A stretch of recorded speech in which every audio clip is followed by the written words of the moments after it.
ખેડૂતો આજકાલ પ્રગતિને બહુ રવાડે ચડી ગયા છે કે ભાઈ હું આ જમીનો વેચીને બીજી જમીન લઈ લઉં, ટ્રાન્સફર કરી લઉં, વધુ જમીન કરી લઉં.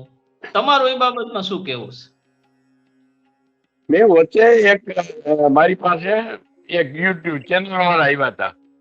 હા. ત્યારે મેં કીધું હતું ને એને ઘણા બધા રિપ્લાય મને ફોન આવ્યા ખેડૂતોના હા.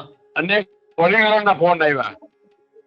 હા. અને હું એમ કઉ છું કે જમીન તમારી બાપ દાદાની મિલકત છે ને એ બાંધી થાપણ છે. વધતી જાય છે, વેલ્યુ વધતી જાય છે. એટલે તમારું જો આયોજન કઈક હોય, ભવિષ્યનું આયોજન હોય કે અહીંથી મારે છૂટું કરીને વાહ કરવું છે, મારા સંતાનો જ્યાં વસે છે અથવા ત્યાં મારે જમીન લેવી છે, તો એ અહીંથી વેચ્યા પછી પૈસો ઘરમાં નહીં રાખવાનો. તરત જ અમુક આયોજન તમારું હોવું જોઈએ, જમીન પકડી લેવાની ગમે ત્યાં. બરાબર. અત્યારે તમારી જમીનમાં તમારે માનો કે અહીંયા જુનાગઢમાં છે, તો જુનાગઢ સિટીની અંદરની જે કઈ ખેતીવાડીની જમીન છે ને એના 60 લાખ 70 લાખ વીઘાની કિંમત છે. હવે આટલા પૈસા આવે તો ખેડૂતોને એમ થાય કે આપણે વેચી નાખીએ. પણ એ વેચ્યા પછી તરત જ એને બીજે ભલે 15 કિલો 20 કિલોમીટર 25 કિલોમીટર દૂર થોડીક ત્યાં સસ્તી મળતી હોય 8-10 લાખમાં વીઘો તો લઈ લેવી જોઈએ. કારણ કે એની પાછી કિંમત ચડી જવાની છે 2-5 વર્ષમાં. એટલે ખેતી છે ને એ બાંધી થાપણ જ છે. એને ગમે ત્યાં વેડફી નહીં નાખવાની. ખેડૂતો દુઃખી જશે, સંતાનો દુઃખી થઈ જશે. અત્યારે તો દીકરાનું સપણ કરવું તો પેલા પૂછે કે તમારે જમીન છે, મકાનો કરતા જમીન છે. હું તો પૂછે છે ભલે ખેતી નથી, મારી દીકરી ખેતી નહીં કરે પણ તમારે જમીન છે. શું કામે પૂછે છે? એટલા માટે કે ભાઈ બાંધી થાપણ છે. કાલે મારી દીકરી દુઃખી નહીં થાય, થાપણના પૈસા એટલા આવવાના. પણ ખેડૂતો એવું કેમ બહુ આપણે ત્યાં ગુજરાતમાં ધડાધડ ખેડૂતોની સંખ્યા ઘટી રહી છે? આ ટ્રાન્સફર કરવામાં કેટલા ખેડૂતો? એનું કારણ એ છે કે ખેતી બહુ મોંઘી થઈ ગઈ છે. અચ્છા. કોઈને ખેતી કરવી નથી અને જમીન જોઈએ છે. હવે જે એમાં શું છે કે હવે તો ભાગીદારી વાળી, જેમ ઇઝરાયલ ની અંદર તમે ખબર કિબુત બધા પેલા કિબુત ના કામ હતા, સહકારી ધોરણે ખેતી, અને જેટલું કામ કરે એટલું બધાને પોતાનું એને બધા મળે. તો હવે અહીંયા એવું ના કરી શકો તો કઈ નહીં, પણ તમે નબળા ખેડૂતના કુટુંબો છે જેની પાસે ખેતી નથી અને એને ખેતી જ કરવી છે, તો એને તમારી ખેતીમાં ભાગીદાર બનાવો. તમારું બધું કામ કરે અને એને હિસ્સો સારો આપો. એ ફેમિલીનું તમે ધ્યાન રાખો, એના છોકરાનું તમે ધ્યાન રાખો, અને એના છોકરા તમે ભણાવવામાં પ્રોત્સાહિત કરો, અને તમે સારી રીતે સાચવશે તો તમને પણ 2 પૈસા વધારે મળશે, એને કુટુંબને પણ સારું થશે. અત્યારે 2 ભાગ ખેડૂતના અને 1 ભાગ જીવ વાવેતર, એને એક પણ ખર્ચો નહીં કરો. આવા ઘણા ફેમિલી ખેતી કરે છે અને એને જે મહેનતુ મજૂર વર્ગના છે એને બહુ સારા પૈસા મળે છે. મેં મારી ખેતી અત્યારે એવી રીતે આપી છે કે બધો ખર્ચો મારી માથે, દવા બિયારણ બધું મારી માથે ખર્ચો, હાથીલાલ બધું. ફક્ત એને નિંદ્રા ખોદવા ખેડૂતનું ધ્યાન રાખવાનું, અને જે કઈ ઉત્પન્ન થાય તો 3જો ભાગ એનો. તો અત્યારે મારી 16 વીઘાની મગફળી છે. હવે એમાંથી 16 ખાની મગફળી થાય તો પણ એ 4 લાખ રૂપિયા જેવી મગફળી થઈ જાય. બરાબર. તો એના ભાગમાં 1-1.5 લાખ આવશે, એમના સીધા જ આવવાના. અને કુટુંબ સારી રીતે સચવાય, વાડી ઉપર ખર્ચો કઈ નહીં એને.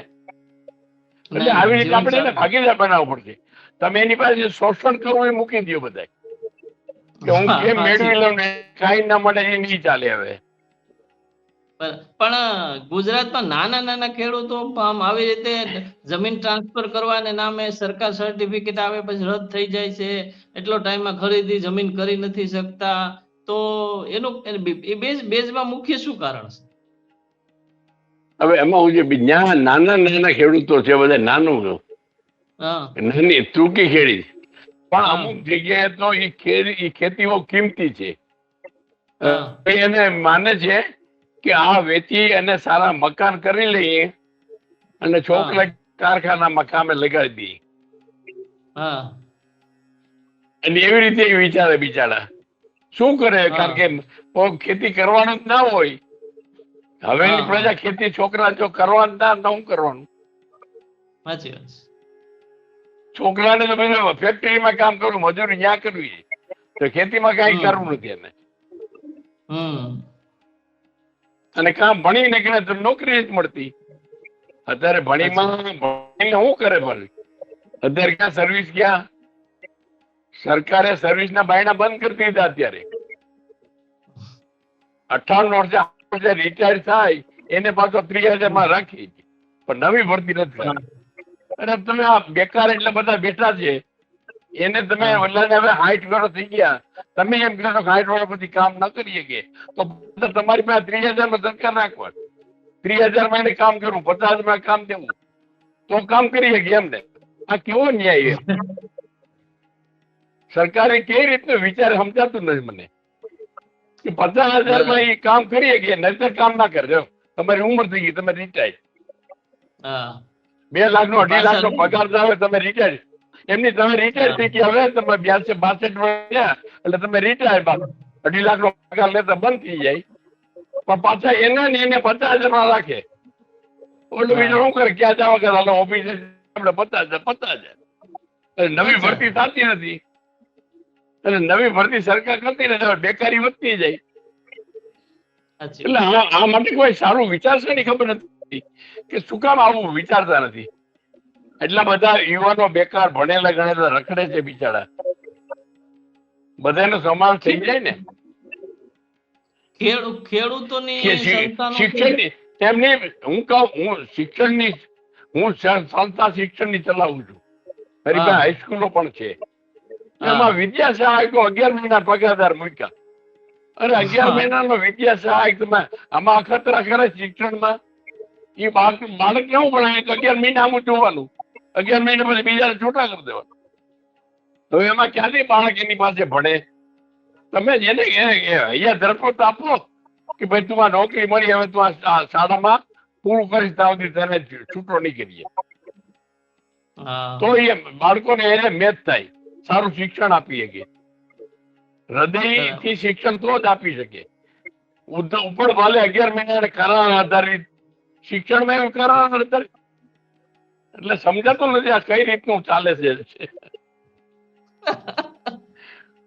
પછી છેલ્લો સવાલ એ છે કે ખેડૂતોની આ જમીન છે એ તો મૂલ્યવાન જ છે, પણ આમ એટલે બધે દિવસે ને દિવસે જે રીતે શહેરોમાં બિલ્ડિંગોના ભાવ વધે છે, બીજા ભાવ વધે છે, એમ કેમ વધતી નથી? એટલો બધો જમીનોમાં નથી ભાવ વધતો, તમે જો.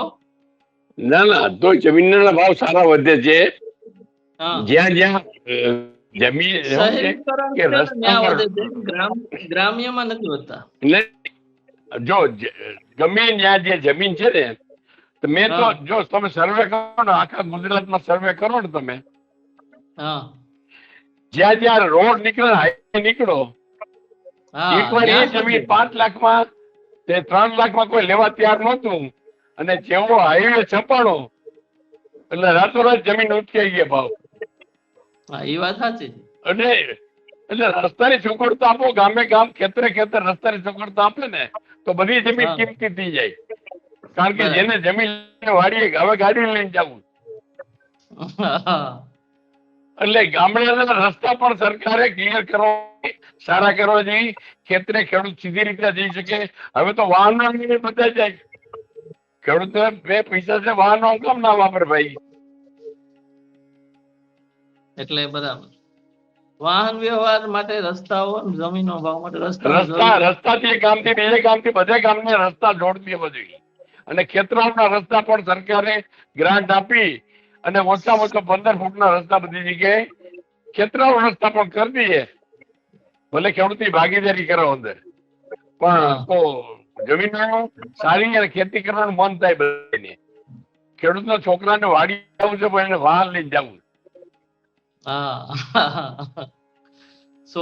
આ બધી આ મુશ્કેલીમાંથી પાસ થઈ ગયા અમે એટલે ખબર છે. 100%. તો મોહન બાપા તમારો ખૂબ ખૂબ આભાર. અને આવી રીતે અમને બધી ખાસ ખાસ માહિતી અનુભવ. કેટલા વર્ષ થયા મોહન બાપા? 85? હા 85 હું હમણાં 12મી ડિસેમ્બરમાં 85 ચાલુ થઈ. કેટલા વર્ષ? 84 વર્ષ પૂરા થઈ ગયા. 84 પૂરા થઈ ગયા. હા ઓકે ઓકે. તમારું સ્વાસ્થ્ય સારું રહે અને આવી રીતે તમે જાણો છો એ અમારા ખેડૂતોને માહિતી પહોંચાડતી રહ્યો તે બદલ તમારો ખૂબ ખૂબ આભાર. ચોક્કસ. આભાર. Thank you. જય શ્રી કૃષ્ણ. જય શ્રી કૃષ્ણ બાપા.